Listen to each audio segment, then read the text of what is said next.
This human neuromuscular junction induction system can be used to induce the formation of pre- and postsynaptic components, including motor neurons, skeletal muscle, and Schwann cells.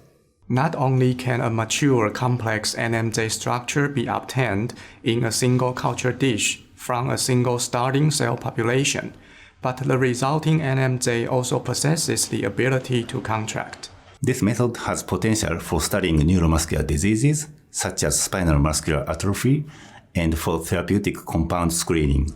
The differentiated NMJ is a very thick complex tissue and is difficult to visualize. By demonstrating the procedure, we can instruct readers how to identify specific structures.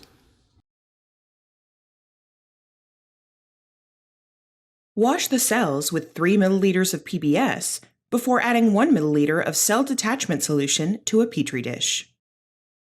After 10 minutes at 37 degrees Celsius, add 3 milliliters of primate embryonic stem cell medium to each well, and gently pipette 3 times to dissociate the cells from the cover slips.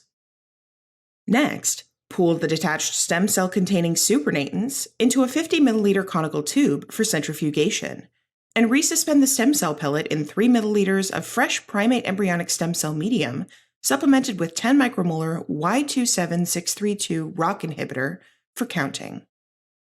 Then, dilute the cells to a 2 × 10 to the 5 cells per milliliter of medium supplemented with ROCK inhibitor concentration, and return 2 milliliters of cells to each cover slip in each well of the extracellular matrix-coated 6-well plate.